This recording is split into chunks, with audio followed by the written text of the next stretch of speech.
Today's service revolves around this very special painting which hangs in our foyer, and I think that we'll see a picture of it up here in just a moment. It's called the Simple Gifts 2 painting. It's also on the front of your program. If you're here in the sanctuary, you can see this painting, and we'll be talking about this. I want to tell you how this painting came about.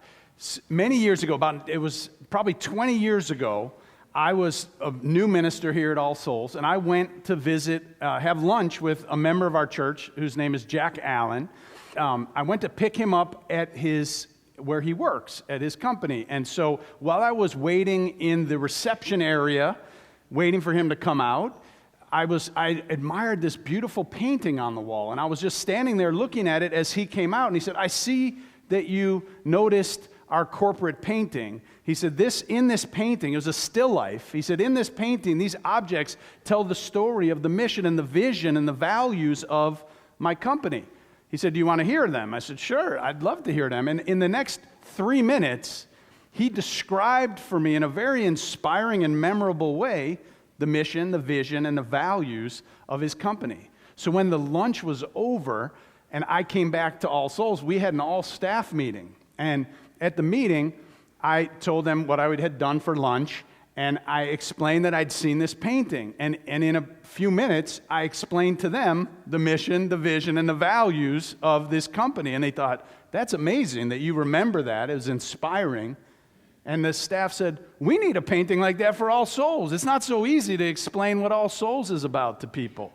And so with that, we reached out to the artist, Pat Gordon, who's also a member of All Souls. He painted the painting of Emerson, Ralph Waldo Emerson, that's in our Emerson Hall as well. And we commissioned this painting, which in it has objects which explain All Souls to folks. And it can be explained in 3 or 4 minutes or a little bit longer, as we will today in the service. But I wanted to share one more story with you before I end our introduction, and that is one time I was officiating a wedding here at the church for some non-members. And after the wedding was over, I was standing out in the foyer greeting people, and somebody came up to me and said, "Wow, I really enjoyed that wedding. I've never been to a wedding like that. That was really, really fun and meaningful."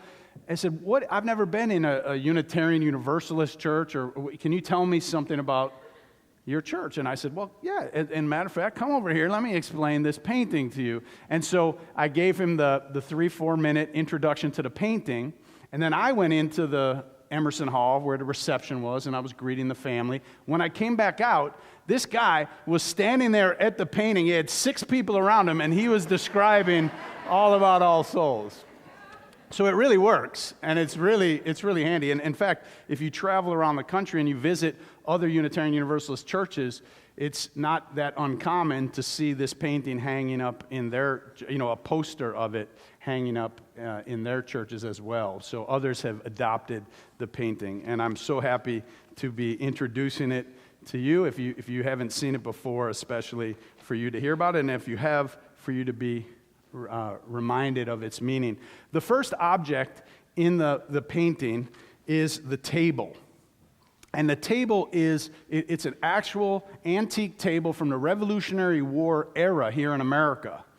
And that is because Unitarianism and Universalism, these two religious traditions, were founded in the United States during that time that this country was founded and formed. And some of the same people, signers of the Declaration of Independence and the Constitution, were the folks who were also forming the Unitarian and Universalist churches in this country at the same time.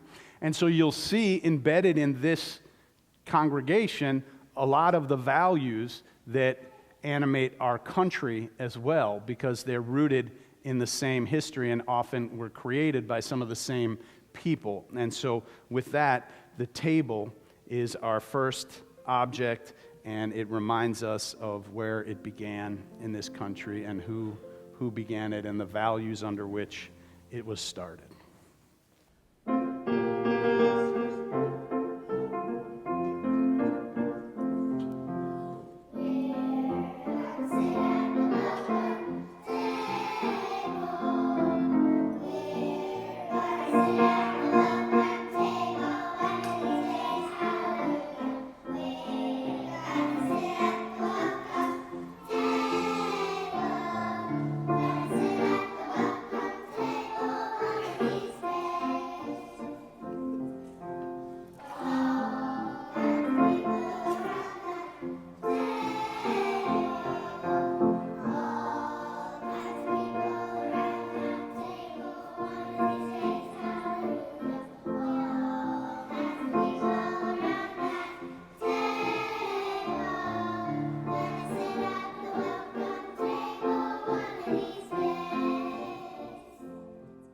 So on the table, the first object that you'll see sitting on the table is a Bible.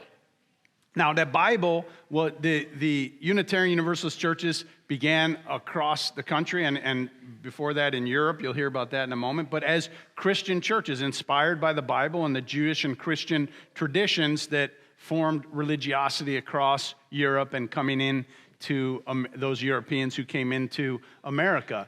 And so the Bible was the source of this religion and the scripture of Unitarian Universalism. For over 400 years, that was the one and only book that people looked to for their religious values. And you'll see that it's on the edge of the table.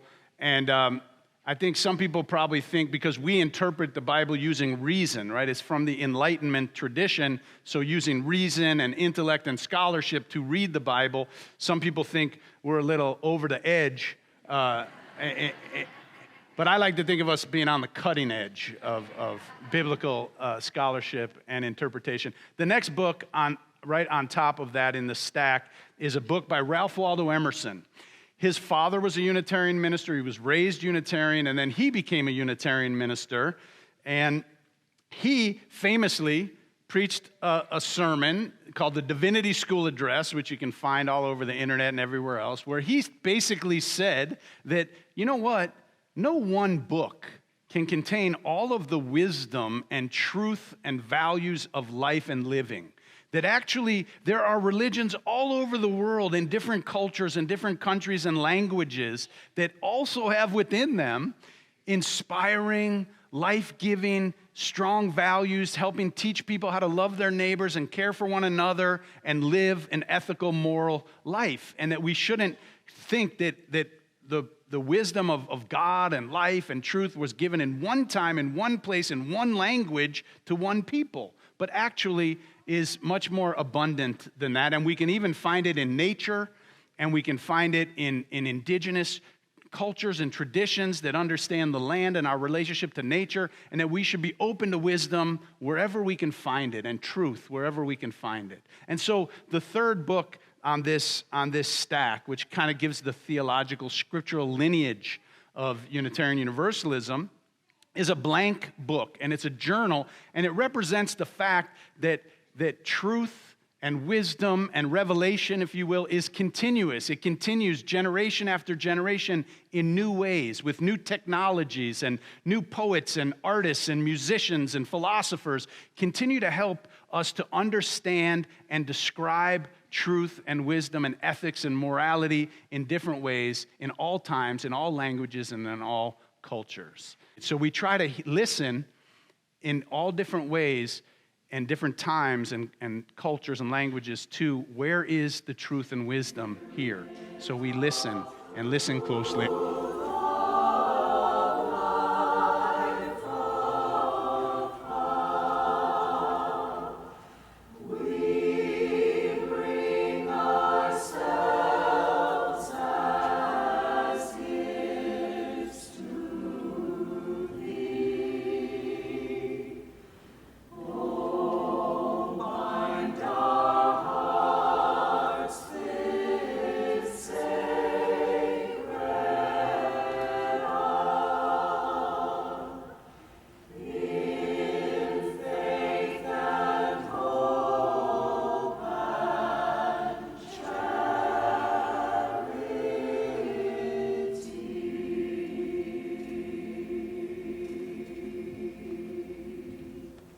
Amen. We see in the painting, there are this beautiful bouquet of flowers.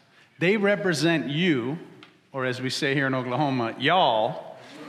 And each one is beautiful in its own right. Each one is unique and different and gorgeous, one of a kind. And yet, coming together like we do here as a community, we bring our beauty to mix with each other's and create a greater beauty all together and a greater strength by being diverse and together as one community. And so our many colors and our many shapes and our many stages of life, here we are, one community, binding our lives together to support each other, to love each other, to help raise our children and bury our elders, and all the things that we do to care for one another, and we do it together, all in our individual and true colors. I see your true colors shining through. I see your true colors, and that's why I love you. So don't be afraid to let them show your true colors. Your true colors are beautiful like a rainbow.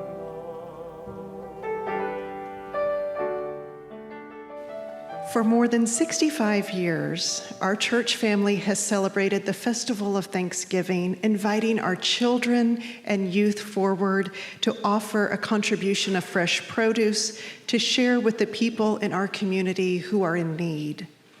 This is a reminder of the great bounties of existence which we all enjoy and extend as we are able. May this Thanksgiving be a time for sharing and love and gratitude for all.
Fruits of the harvest. And all of those gifts will be going to CRB, as will our offering today. Okay, they just asked me, what is CRB? How many of you know what CRB is? Most of them know, see? But for those of you who do not know what CRB is, it is All Souls Community Resource Bank. And what they do, they foster awareness around issues of poverty and hunger by distributing material goods and foods to our partner schools and partner agencies. And so all of this beautiful bounty will be going to them to share with those who are most in need. So when the offering plate comes around, please give generously.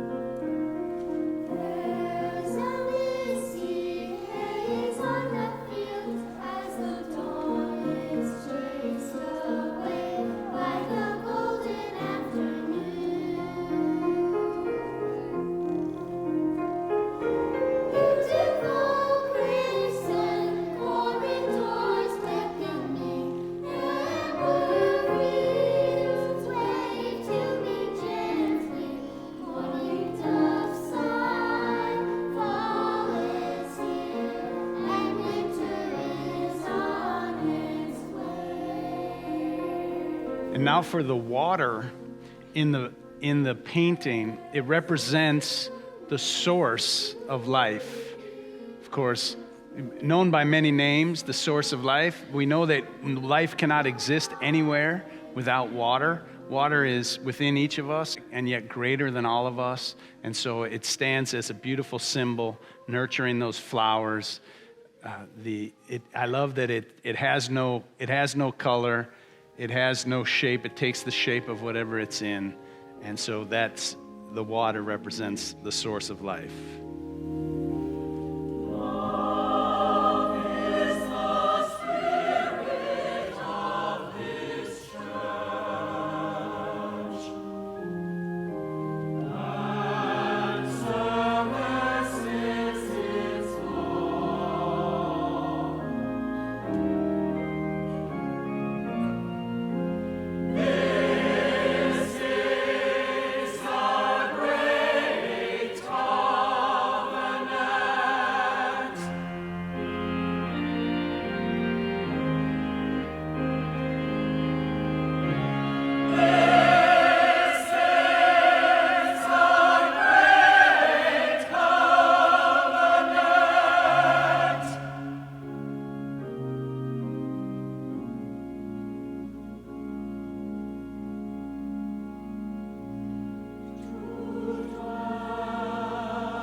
The glass vase. The glass vase represents the church. It is the place where we come together to be nourished by the source, Spirit, and each other. The clear glass, like the windows in our sanctuary, represent our clarity of vision.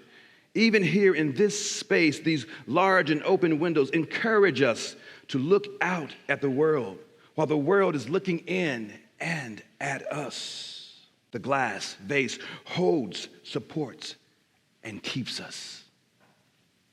And the next symbol is the blue and white vase, and I have a smaller version of that. It comes from a village in the Carpathian Mountains, a very small village where Unitarianism began back in 1658. In 1658, during the Protestant Reformation, when people from all over Europe were starting to redefine what the Bible meant and what religion looked like. And these Unitarians up there they were in Hungarian-speaking people up in the Carpathian Mountains who people came down from Italy and Poland and other places to be there because it was a place of freedom of belief where people could question and interpret the Bible using reason, and that's where the Unitarian churches began. A lot of people think we began here in the New World in North America, but actually our roots trace back, and there are many churches all throughout there. And we have a partner church there in a small village called Enlaka, and their church dates back to the earliest times of Christianity, but has been a Unitarian church now since 1568. And so Thomas Farnan Williams will sing our next hymn through in Hungarian as an homage to our beginnings, the beginnings of this tradition in Europe.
I feel that spirit of life as we sing together and breathe together and join our lives together in this place on this beautiful Sunday morning, celebrating Thanksgiving.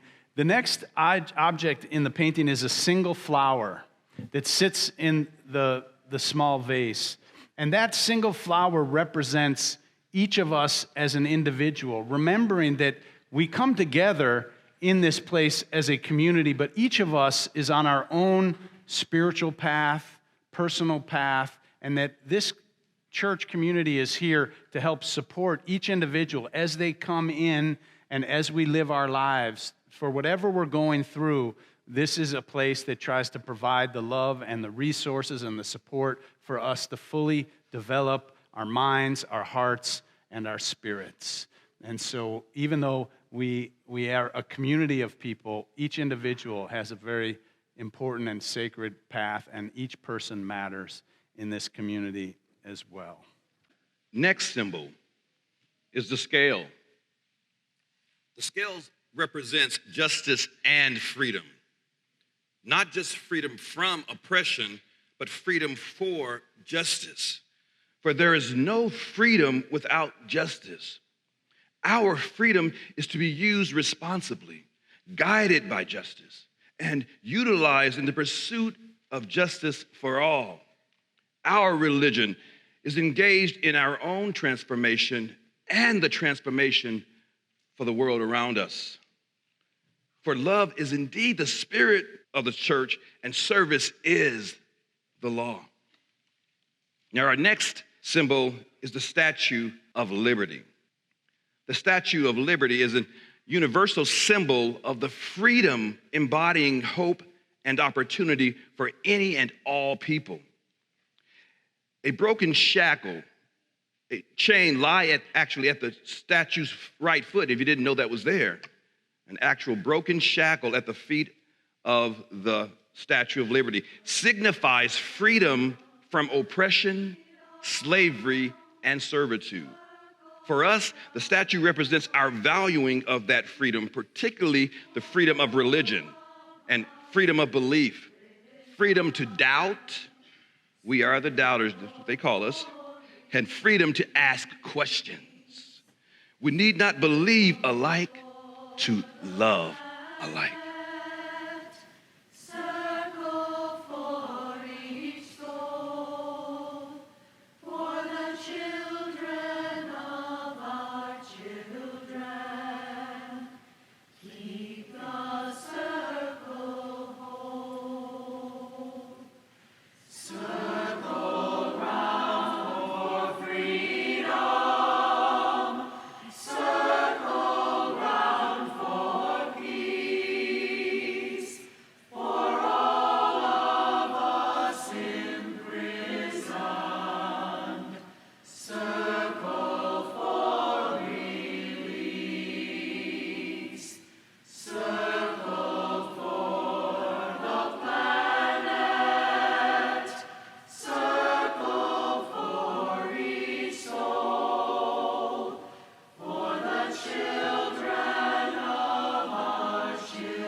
And so how do we maintain that freedom? How do we give free people and diverse people a way? How do we make decisions for ourselves? And the way that the founders recognized was to use democracy. And so the next object in the painting is a ballot box, which represents that we use democracy to govern ourselves and to make decisions, to choose our senior minister, to choose the leadership of our board of trustees, to decide on how we spend our money. So on December 10th, in our congregational meeting, we will vote, you will vote, our members on how we will spend our money and use the money that is given to us. And so it's all done democratically. We don't have popes and hierarchies and others telling us how to be, but we decide and make decisions together democratically here at All Souls.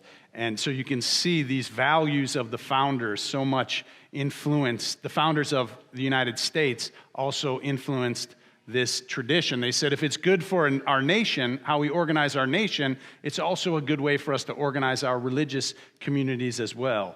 And so freedom and justice and democracy and things like these are at the heart of this tradition. And speaking of hearts, the next object are two hearts that sit on the table. The artist made sure there were two because, of course, we always say love is the spirit of this church, and we love beyond belief. And so love is so much at the center of all that we do. And so the hearts represent that love.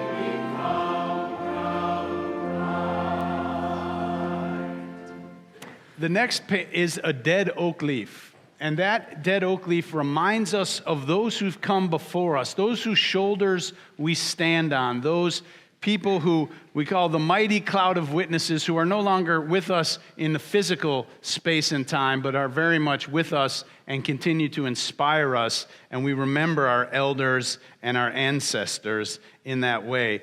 Just this year, some new ancestors who've joined that mighty cloud of witnesses: Barbara Wolf and Nancy McDonald and Tom Seymour and Mike Newman and Gary Lindemann and Harriet Jensen and Ron Jacobs and others who now are part of that mighty cloud of witnesses. And we remember them always in our picture, that we're not doing this alone, but are inspired and standing on the shoulders of many wonderful ancestors.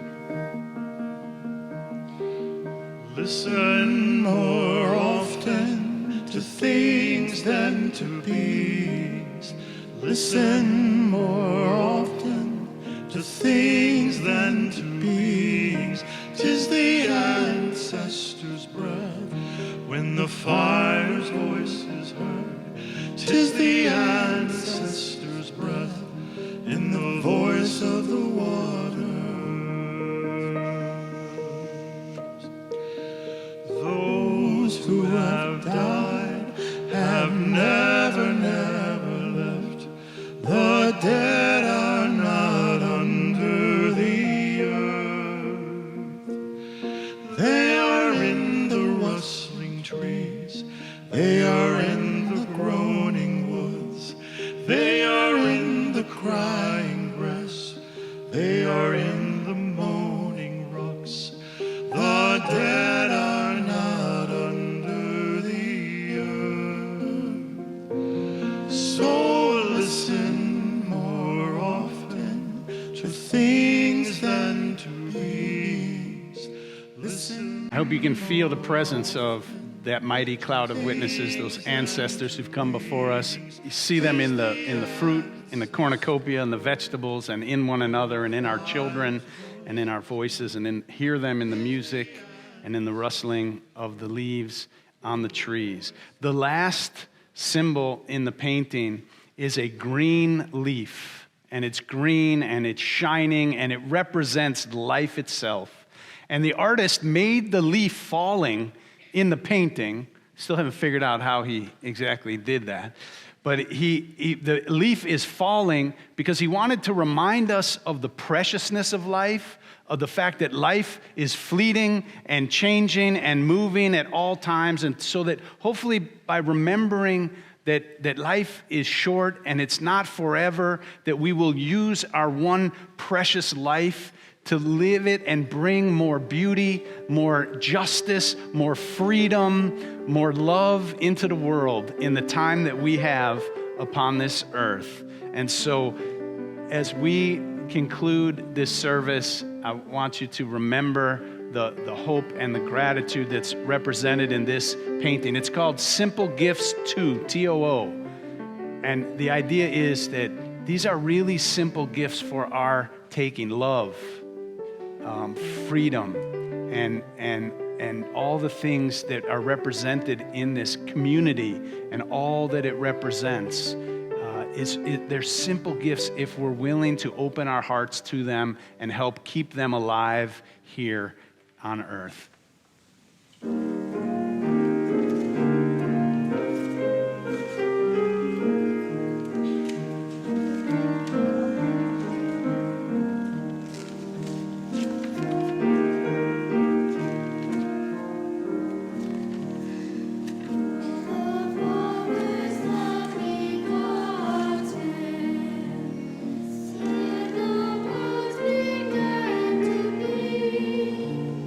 He is Alpha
Today, let us continue to count our many blessings and life's many gifts.